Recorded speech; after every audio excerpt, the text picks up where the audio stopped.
So step number 1, decide to develop the habit right now, the habit of focusing on what's right in your world instead of what's wrong. The habit of focusing on what you do have instead of what you don't have in a situation. And as basic as that is, and as well as you know it, you've got to make it a habit. Because those habits form the chain of your ultimate character, of who you become and how you end up living your life.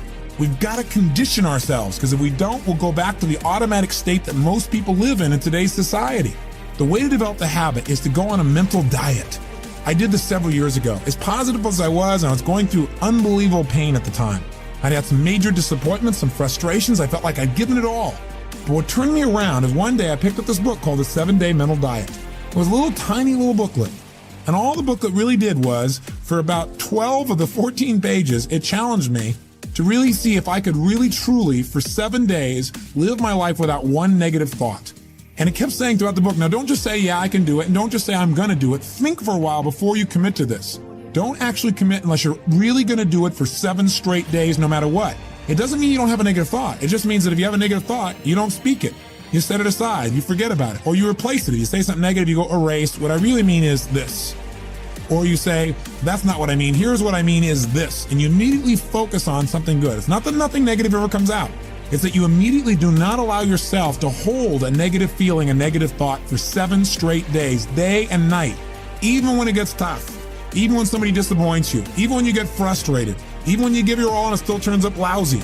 Listen, if all I did was rant and rave on this tape and you didn't listen to anything else I said, but you took on this 7-day challenge, you can't believe what it'll do to your life.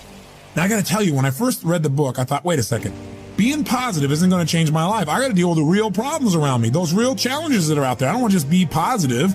Somebody says, how's it going? I go, I'm doing great. And they go, why? You go, I don't know, but I just feel good. I don't wanna be that way. I wanna be real. I wanna be on top of things. But you know what? I thought, wait a second. I can be positive about solutions. I can still notice that there's some challenges out there without being negative about it. I can look at the challenges and say, okay, here's what's good about this. Here's how we can use this. Here's how we can turn this thing around, and continue to focus on that. So I took on the challenge for 7 days, changed my life. Now, by the way, one of the keys is you have to have 7 straight days of being absolutely positive. Not one negative thought, not one negative expression that you hold on to. Gotta let go of it immediately. If you do not do this, if you're 3 days into it and you do well, then you have a bunch of negativity, you got to start over. And you know what? After you go about 4 or 5, 6 days in a row doing really well, something major negative is going to happen. How's that for some positive programming?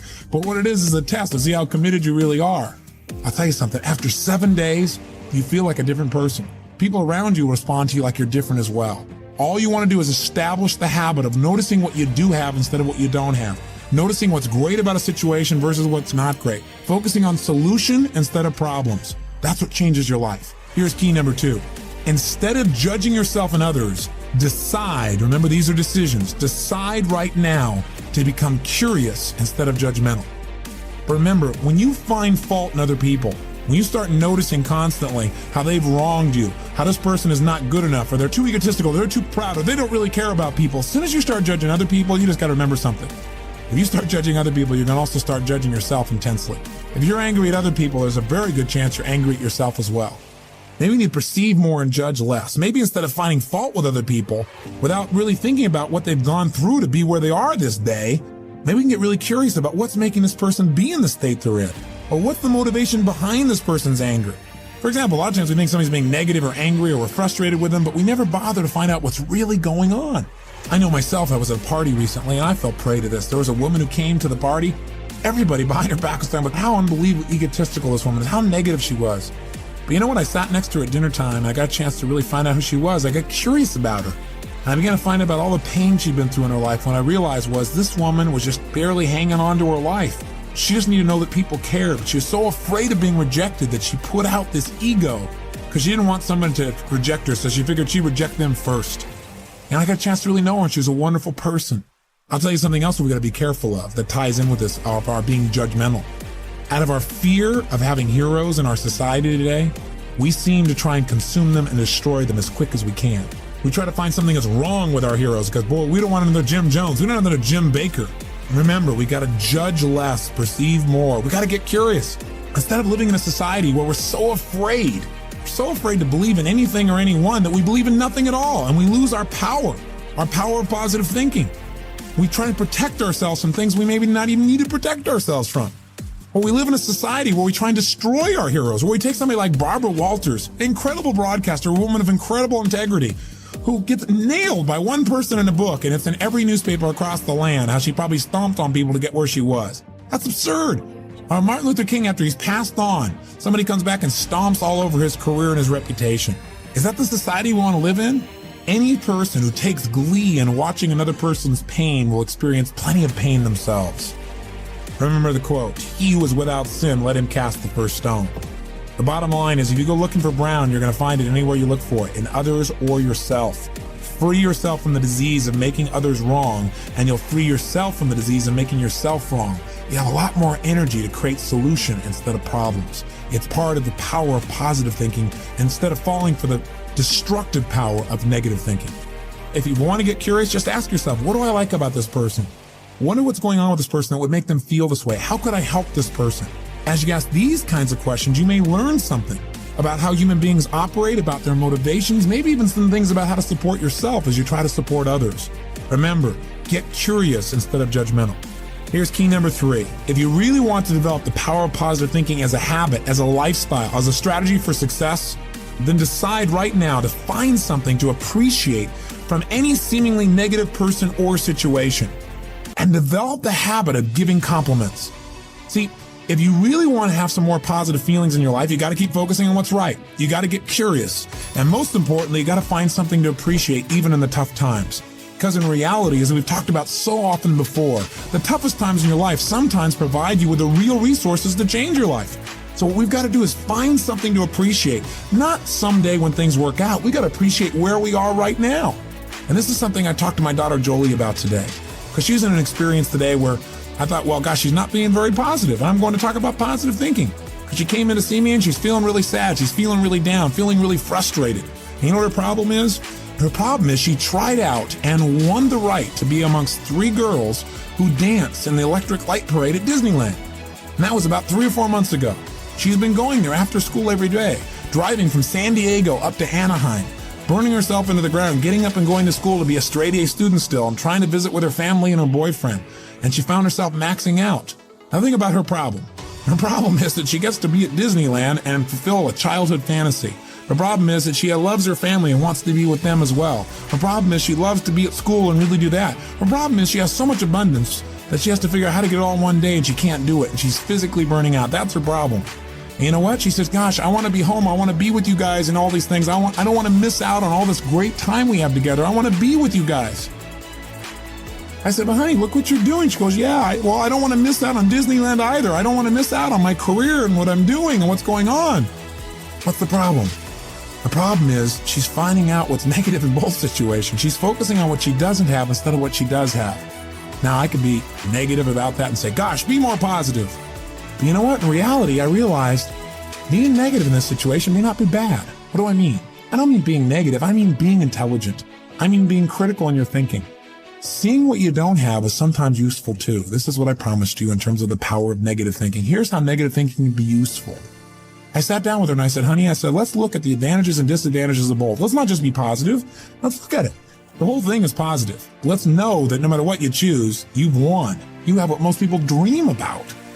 But for a moment, let's be a little bit critical. What do you love about Disneyland? What's great about it? What is it giving you? And let's ask the question that maybe we don't ask very times when we're just being purely positive. What isn't it giving you? What are you afraid about? What are you missing by being there? What's great about being at home more? What's great about those things? What's not great about that? Be honest, if you were there, what might happen that's not good? What might you miss out on? And you know what? By getting her to use both positive and negative thinking, or to be more accurate, positive thinking and some critical thinking, looking at what isn't there for the moment, what she is missing out on, and allowing that pain to motivate her, she was able to clarify what's most important in her life and what's the best way to do that. And she came up with a plan that totally empowered her. After a couple hours of conversation and fun, she looks better than she has in about 6 months because she's finally resolved what's most important. And sometimes just being positive and keeping a stiff upper lip isn't enough. Sometimes you got to stop and say, I am positive. I'm going to approach this from a positive way. I'm going to stay in a positive state. But I'm going to ask some questions some people may think of as negative, which is what isn't working? Because if you're not willing to look at what isn't working, you can get yourself in trouble. So when I say number 3 is develop the habit of noticing something you can appreciate out of the situation, even something that seems to be negative. What I mean by that is find out what's working, but also appreciate what isn't working. Appreciate it enough that maybe it creates enough pain for you to want to make a change. Hey, being purely positive all the time is not the ultimate solution. Being purely positive 98% of the time to me is the solution. Remember our steps. Number one, you're going to focus on how it really is. And that's what we did today. Jolie and I sat down and said, let's see how it really is. And let's not just be positive. Let's stop for a second. How is it really? What's good? What isn't good? What's great? What isn't great in this context? Everything is great, but comparatively, what's great? What's not in both situations? Now, how do you really want it? And she decided how she wanted it. Now, what are we going to do to make that happen? And she began to take actions that have changed her life. Probably will affect the direction of her life, maybe even her career. And she feels joyous and excited because she went through the steps. That's the balance between positive and negative thinking. But one thing you got to remember, you're going to spend most of your time being positive. Once you see how it is, that's it. Decide what you want and make it happen. Don't keep going back and saying, oh yeah, but it's not working. See, balance doesn't mean you spend 50% of your time positive and 50% of the time negative. Remember, balance on a human scale is a little different. Negative experiences are dense, and it doesn't take a lot of those focuses of negative to weigh a lot in your life. Make sure your focus is primarily positive, but at times, at special times that you designate, you're going to say, hey, what isn't working? And allow that pain to drive you to do something that's very positive. That'll change your life. Here's key number 4. Decide not to be perfect. You say, what? I said, decide not to be perfect. One way to make sure you're negative is always trying to be perfect. Because you know what? You're always going to notice you're not, because you're this thing called a human being. When I talk to my daughter Jolie, this girl works so hard to be perfect. Everybody seems to love her. She's a straight A student. She wants to be the very best at school. She wants to be the very best at home. She wants to be the very best at Disney. She wants to be the best at everything. And I'm trying to be the best constantly. In the past, she always noticed what wasn't perfect, and that created pain. So you can't do that. You're gonna screw up. You're gonna be negative. Things are gonna happen where you don't follow through on what you know. You're gonna make poor decisions.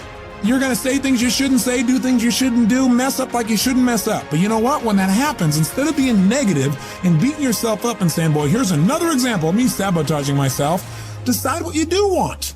And say, I'm not perfect, but I am good. And what makes me good and what makes me great and what can make me excellent is as soon as I notice I'm not on track, I correct it and I get better. Your goal each day is to get better, not to be perfect. And that's all anyone can ask of you. If every day you really try and contribute more, be more, and do more than you were slightly the day before, that's all anybody can ask. And if you know you're going to screw up and you don't make it a catastrophe, it's easier to bounce right back up. See, the only way you fail is if you quit. But if you learn something and you expand from it and you make some new decisions that enhance your life and the people you care about, then there is no failure. Don't try to be perfect because you'll never succeed.